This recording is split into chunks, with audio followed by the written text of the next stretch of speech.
इस फिल्म की कहानी एक जंग से शुरू होती है जहां बहुत से गॉर्गियों के सिपाही अपने घोड़ों पर एक डायरेक्शन की तरफ बढ़ रहे होते हैं, जबकि दूसरी तरफ टैजोंग के सिपाही फुली आर्म्ड होते हैं और उनके आने पर अपने तीर कमानों से छोड़ देते हैं। कुछ हमला करने वाले सिपाही अपने घोड़ों से गिर जाते हैं, जबकि दूसरे तेजी से आगे बढ़ना जारी रखते हैं। अब टैजोंग के सिपाही शील्ड्स लिए खड़े होते हैं और वो गॉर्गियों के सोल्जर्स को मारना शुरू कर देते हैं। टैंक आर्मी का पर्पस एनसी फोर्ट्रेस को टेक ओवर करना होता है। इसी तरह वहाँ गॉर्गियों का एक सोल्जर आवाज लगाता है कि हमारा खात्मा हो जाएगा, हमें लाजमी वापस चले जाना चाहिए। और कुछ ही देर में रिट्रीट फ्लैग दिखाया जाता है और इस सीन में एक नया किरदार सामने आता है जिसका नाम सैमुअल होता है। एक जगह ये दिखाया जाता है कि टैजोंग खड़ा है और वहाँ वो एक बैठी लड़की के बारे में पूछता है। उस पर इसका सोल्जर कहता है कि इस लड़की के बारे में कहा जाता है कि ये लॉर्ड्स के विजन्स को देख सकती है। इस लड़की के पास गॉर्गियों के बादशाह जमोंग की तीर का कमान होता है और वो इसको विक्ट्री की अलामत के तौर पर जंग से लेकर आई होती है। एम्परर टैजोंग तीर चलाने की कोशिश करता है और लेकिन इसका सोल्जर बताता है कि इसको कोई वील नहीं कर सकता। इसके बाद जनरल योन सैमुअल को कैडेट यूनिट का हेड बना देता है और इसको कहता है कि तुम लॉयल हो। फिर इसको बताता है और इसको एक रिस्पॉन्सिबिलिटी देता है और इसको कहता है कि तुम फोर्ट्रेस की तरफ जाओगे और उसको हासिल करोगे और तुम यांग का कत्ल कर दोगे। इस पर उसे एक तलवार दी जाती है। सैमुअल कहता है कि मैं अपनी जिंदगी की कसम खाता हूँ कि ये आपका मिशन पूरा करूंगा। इस तरह नेक्स्ट सीन में सैमुअल कुछ सोल्जर के साथ एक फील्ड में पहुंचता है। वहाँ कुछ लोगों की एक कार्ट निकलवाने में मदद भी करता है। सैमुअल पूछता है उन लोगों से, क्या तुम एनसी हो? मैं कमांडर से मिलना चाहता हूँ। इस पर वो आदमी बताता है कि मैं कमांडर हूँ और मेरा नाम यांग है। कमांडर यांग का साथी कहता है कि मैंने सुना है कि टैजोंग ने स्पाइस को भेजा है जो हमारी जुबान बोल सकते हैं। ये लाजमी वही लोग होंगे। सैमुअल के सोल्जर्स ये सुनकर तलवार निकाल लेते हैं लेकिन मारे जाते हैं। फिर सैमुअल की तरफ तलवार लेकर बढ़ा जाता है लेकिन यांग अपने साथी को मना कर देता है और इसे साथ लाने का कहता है और ये भी कहता है कि हम इन्वेस्टिगेट करेंगे। फिर सैमुअल को यांग अब एक जगह ले आता है और इसे इंटेरोगेशन करता है और इसे कहता है कि योन्स के आदमी मुझे गद्दार कहते हैं। तुम यहाँ गद्दार के फोर्ट्रेस में वापस आ गए हो। और सैमुअल बताता है कि दुश्मन मेरा पीछा कर रहे हैं, मैं अगर इसे पसंद करूं या ना करूं, एनसी मेरा घर है।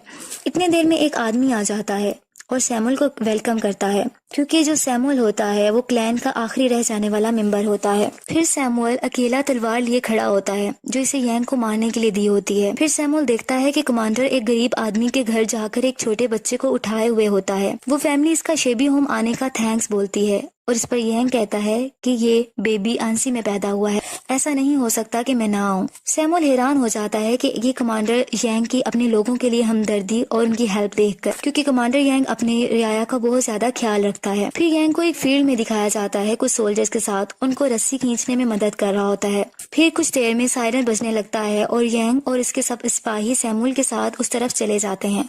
वो देखते हैं कि दूसरी तरफ कुछ सोल्जर्स आते हैं। कमांडर यांग कहता है कि ये फोर्ट्रेस को स्काउट करने आए हैं, ये रेकन यूनिट है। अगर ये यहाँ है तो टैजोंग दूर नहीं है, वो जल्द ही यहाँ इस कैपिटल को लेने के लिए पहुँच जाएगा। और वो सबको गेट रेडी बोलता है और ये कहता है कि टैंक एम्परर जल्द ही आ जाएगा। अंदर रूम में कमांडर यांग सैमुअल को जगह दिखाने का कहता है। सैमुअल दिखा देता है और इस पर यांग कहता है कि तुम मेरी बियर्ड को इससे ट्रिम करो और हर आदमी की, हर सोल्जर की बियर्ड जंग से पहले ट्रिम होना लाजमी होती है। सैमुअल जब ट्रिम करने लगता है तो इसका डैगर इसकी यांग की गर्दन पर होता है। अगर वो चाहता तो वो उसको मार सकता था लेकिन वो उसको नहीं मारता। फिर दोबारा से सायरन बजने लगता है और सब चले जाते हैं। अब सब एक मैदान में जंग के लिए तैयार होते हैं। वहाँ लेडी सोल्जर्स भी होती हैं जिसमें एक का नाम बेका होता है। कमांडर यांग अपने सोल्जर्स के साथ आगे बढ़ता है और देखता है कि ऑपोजिट साइड्स पे बहुत सी लार्जेस्ट सोल्जर्स रेड फ्लैग्स उठाए हुए होते हैं। यांग सबको कहता है, जब लोग सुने कि टैंक आर्मी आगे बढ़ रही है तो मुझसे पूछना कि तुम्हें क्या करना है। मैंने बताया है कि हम फाइट करेंगे। मैंने कभी रिट्रीट करना नहीं सीखा और ना ही मैंने कभी झुकना सीखा है, बल्कि मैंने सीखा है तुम्हें हमेशा फाइट करनी है जब भी जरूरत पड़े। अगर तुम्हारी कोई बनाई हुई चीज को, चेरिश की हुई चीज को बर्बाद करने की कोशिश करे तो तुम्हें अपनी जान खतरे में डाल देनी है और यही लम्हा होता है और तुम्हें पीछे नहीं हटना। इन एनसी के लोगों को देखो, ये वो हैं जिन्हें हमने चेरिश किया है और हम इनकी हिफाजत करेंगे। फिर सब सोल्जर्स बैटल की आवाज लगाते हैं और तैयार हो जाते हैं जंग के लिए। दूसरी तरफ खड़ा टैजोंग कहता है, कमांडर यांग है जिसका मुझे खात्मा करना है और इसकी कोशिशें सारी बेकार हैं। इस पर इसका सोल्जर कहता है कि टैजोंग ऐसा है कि इसने जिस फोर्ट्रेस पर नजर डाली है वो इसने उसको ढेर कर दिया है। टैजोंग सब सोल्जर्स को कहता है कि एनसी की प्रॉपर्टीज को तुमने ले लेना है और इनके बच्चों को अपना गुलाम बना लेना है। जंग शुरू हो जाती है। बड़े पत्थरों से इन पर अटैक किया जाता है जिससे बहुत ज्यादा डिस्ट्रक्शन होती है। यांग सैमुअल की जान बचाता है एक बड़े अटैक से। टेसोंग वहाँ बैठा ये सब कुछ देख रहा होता है और वो ये देख रहा होता है कि यांग की एनएनसी की दीवार नहीं गिर रही होती। फिर वो सब सोल्जर्स को कमांड करता है कि वो दीवार पर चढ़ जाएं और सोल्जर को फॉरवर्ड कमांड दी जाती है। दूसरी साइड पर यांग अपने सिपाहियों को फायर करने का कमांड करता है। मुखालिफ सोल्जर मुसलसल आगे बढ़ते रहते हैं दीवार पर चढ़ने के लिए और दीवार पर लेडर लगा देते हैं। वो लोग नंबरिंग में बहुत ज्यादा होते हैं, लेकिन यांग भी अपने आप को डिफेंड करने में प्रॉपर कोशिश कर रहा होता है और इन पर पत्थर गिराए जाते हैं ताकि वो दीवार पर ना चढ़ सके।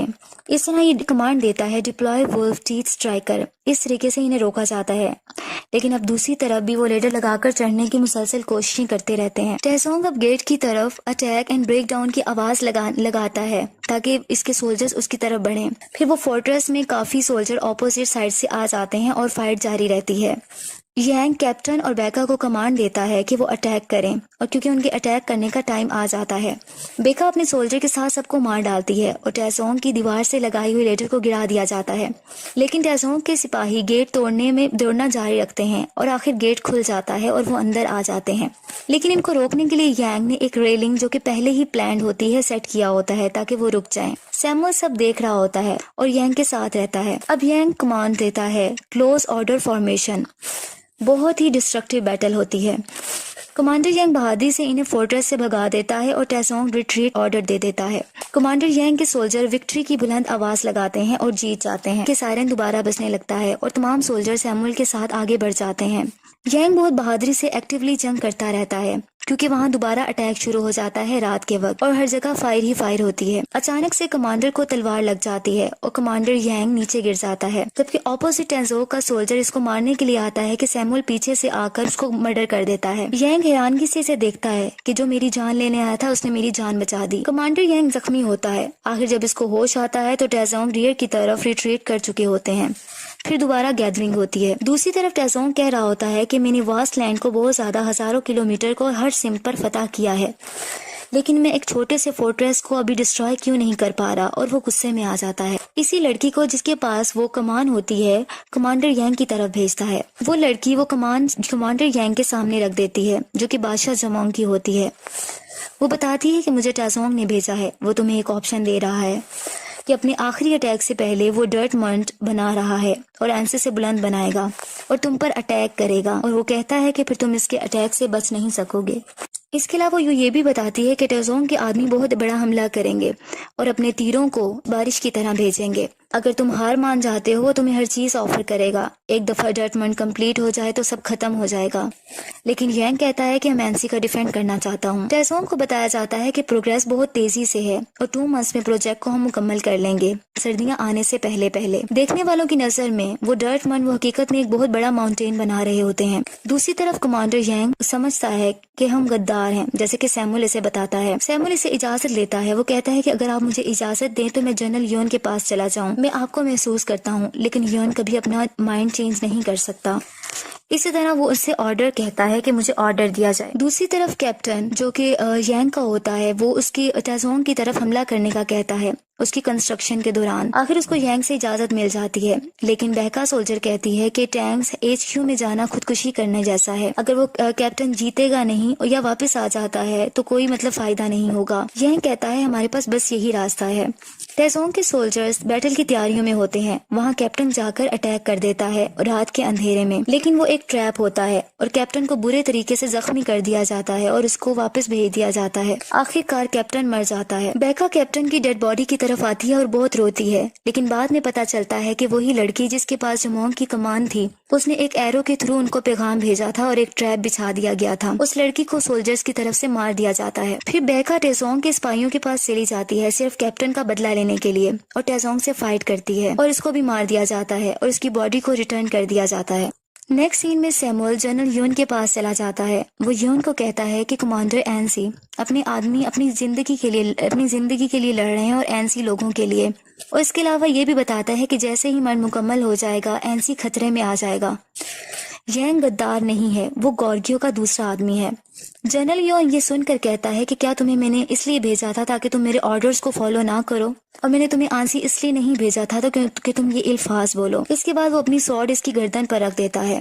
इसके बाद सैमुअल उसको समझाता है कि यांग इस मुल्क का शहरी है, इसको गद्दार कहा जाता है, लेकिन फिर भी वो एनसी के लोग इसके लिए फाइट करना चाहते हैं। वो इससे जनरल यॉन से रिक्वेस्ट करता है कि एनसी की हेल्प की जाए और उसे बचा लिया जाए। उसी तरफ कमांडर यांग अपने सिपाहियों के साथ बहुत सारी प्लानिंग कर रहे होते हैं। जैसे कि कमांडर यांग के सिपाही कहते हैं कि यहाँ की सॉइल में बहुत से पीपल्स हैं, वो दूसरे टाइप में सही मिक्स नहीं हो सकती। अगर हम मंथ के अंदर डिग कर देते हैं तो वो टॉपल कर सकती है। दूसरा कहता है कि बिल्कुल सही, ये आसानी से गिर सकती है और हम गार बनाते हैं, लेकिन गार बनाना भी आसान नहीं है। इस तरह यांग कहता है कि मैं तुम सब पर ट्रस्ट करता हूँ कि ये होगा। दूसरी तरफ टेसोंग बैटल की तैयारियों में मसरूफ होता है और सिपाही मुसलसल काम करते रहते हैं और आखिर एक शानदार दीवार कायम कर देते हैं और कहते हैं कि ये वाकई ही एक शानदार व्यू है। टेसोंग अपने सोल्जर्स का काम मुकम्मल करने पर सबको फीस देता है और सबका खाने का इंतजाम करता है और ये कहता है कि एनसी को हम कल गिरा देंगे। फिर इसी तरह यांग अपने बैटल की तैयारियों में मसरूफ होता है। इसका सोल्जर बताता है कि काम मुकम्मल हो गया है टॉपल करने के लिए। इस रात बिजली बहुत तेज चमकती है और तेज बारिश होती है। यांग के सोल्जर्स कहते हैं कि ये पानी से भर जाएगा इससे पहले कि हम इसको नॉक डाउन करें। इस तरह नेक्स्ट मॉर्निंग तमाम टेसोंग के सोल्जर्स बहुत ज्यादा तादाद में एक सीक्वेंस से खड़े होते हैं, जबकि यांग के सोल्जर्स नीचे बनी हुई केव में पानी के अंदर होते हैं और वहाँ पानी खड़ा हो चुका होता है और पूछते हैं कि हमें क्या करना चाहिए।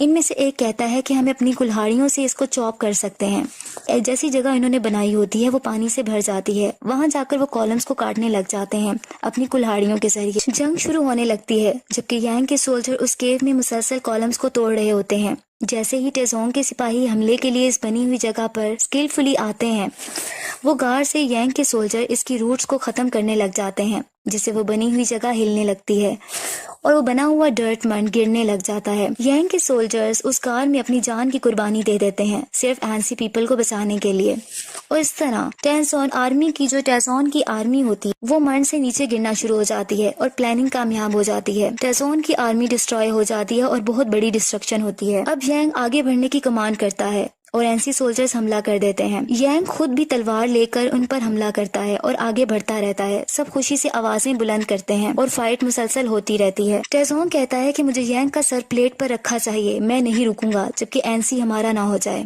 और नॉन स्टॉप अटैक जारी रखो। अटैक दोनों तरफ से बराबर होते रहते हैं और इससे एरोज एक दूसरे पर गिराए जाते हैं। इवन के वॉर होते होते रात हो जाती है। अटैक्स मुसलसल जारी रहते हैं। यांग अपने सिपाहियों का हौसला बुलंद करता रहता है कि वो हिम्मत न हारे। नेक्स्ट मॉर्निंग भी ऐसा होता रहता है। अब यांग के हाथ भी बहुत ज्यादा जख्मी हो जाते हैं क्योंकि मुसलसल फाइटिंग हो रही होती है। अब यांग बादशाह जुमोंग की कमान मंगवा लेता है और अपने सोल्जर्स को लाने का कहता है, लेकिन दूसरी तरफ सोल्जर कहता है कि इसको कोई वीर नहीं कर सकता। लेकिन यांग कहता है कि होली किंग जुमोंग ने इसको यूज किया था। इस पर यांग अपने लॉर्ड से मदद मांगता है और दोबारा तीर को कमान से निकालने की कोशिश करता है और कहता है कि हम इस वार को खत्म करेंगे और सबकी कुर्बानियों को जहन में लाकर तीर छोड़ना शुरू कर देता है। फिर एक लंबी खामोशी हो जाती है कि जुमोंग की कमान से निकला हुआ तीर टेसोंग की डायरेक्टली आंख में जाकर लगता है। वो एक आंख से ब्लाइंड हो जाता है। फिर यांग की पूरी आर्मी पूरी करेज के साथ इनकी तरफ बढ़ती है। टेसोंग अपनी हार कबूल कर लेता है और कहता है आई हैव लॉस्ट। सैमुअल अपनी गॉर्गियों की आर्मी को लेकर भी वहां पहुंच जाता है और सब अब विक्टर्स बन जाते हैं। बादशाह टेसोंग स्क्यूम हो जाता है और अपनी जंग में दम तोड़ जाता है और वो दूसरों को बताता है कि गॉर्गियों पर हमला ना करना।